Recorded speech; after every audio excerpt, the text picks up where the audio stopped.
नमस्कार मैत्रिणींनो, तुमची अन्नपूर्णा गावरान रेसिपी या मराठी यूट्यूब चॅनलवर मनापासून पुन्हा एकदा खूप खूप स्वागत आहे. चला तर आज मी तुम्हाला श्रावणी सोमवार निमित्ताने साबुदाणा मक्खन खीर कशी बनवायची ती सांगणार आहे. अत्यंत साध्या सोप्या पद्धतीने झटपट होणारी, अगदी 10 मिनिटात तयार होणारी ही साबुदाणा मक्खन खीर आहे. शरीरासाठी अत्यंत पौष्टिक आणि हेल्दी अशी आज आपण खीर बनवणार आहे. मी 1 वाटी जरी साबुदाणा मक्खन खीर उपवासाच्या दिवशी जर खाल्ली ना, तरी दिवसभर तुमचं पोट भरलेलं राहील, अजिबात भूक लागणार नाही. इतकी स्वादिष्ट आणि चविष्ट अशी खीर आहे. चला तर आपण आता कृतीला सुरुवात करूया.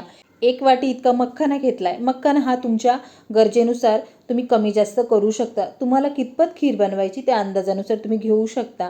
1 वाटी मक्खन आता आपण घेतलाय. आता एका कढईमध्ये आपण साजूक तूप टाकूया. त्याच्यामध्ये सर्व मक्खन टाकून घेऊया आणि त्याला व्यवस्थित खरपूस असं भाजून घ्यायचंय. जितका व्यवस्थित मक्खन भाजतो ना, तितका खरपूस होतो आणि मिक्सरमध्ये पटकन दळला जातो. या पद्धतीने आपला सर्व मक्खन भाजून झालाय. त्याला आता काढून घेऊया आणि थंड करून घेऊया.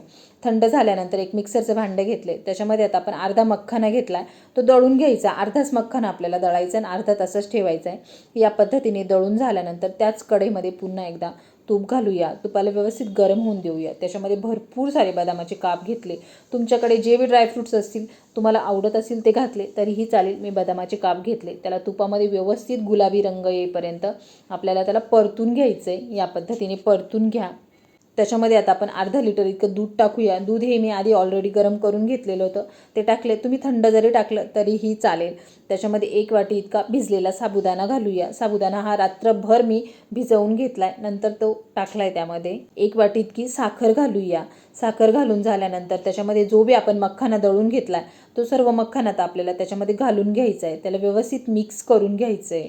त्याच्यामध्ये आता आपण थोडीशी केसर घालूया. तुम्ही अशी घातल्यापेक्षा गरम दुधामध्ये केसर टाकून केसरचं दूध जरी घातलं तरीही चालतं. मी अशीच केसर टाकून घेतली आहे. तिला व्यवस्थित मिक्स करून घेऊया. कमी गॅसवर आता आपल्या या खिरीला व्यवस्थित उकळून घ्यायचं आहे. जितकी व्यवस्थित उकळी येते तितकी खीर घट्टसर होते आणि खायला पण रुचकर अशी लागते. हे बघा, आपली गरमागरम उपवासाची मक्खन साबुदाणा खीर तयार झाली आहे. नक्की या पद्धतीने बनवून बघा. झटपट होणारी आज मी तुम्हाला साबुदाणा मक्खन खीर दाखवली आहे. शरीरासाठी एनर्जी बूस्ट म्हणून 1 वाटी जरी खीर खाल्ली ना, तरी दिवसभर शरीरामध्ये एनर्जी राहते. नक्की या पद्धतीने बनवून बघा. आवडल्यास लाईक, शेअर, सबस्क्राईब नक्की करा. व झटपट होणारी, अगदी 10 मिनिटात तयार होणारी श्रावणी सोमवारला मक्खन खीर तर नक्की बनवून बघा. चला तर भेटूया अशाच एका नवीन पुढच्या रेसिपीसोबत.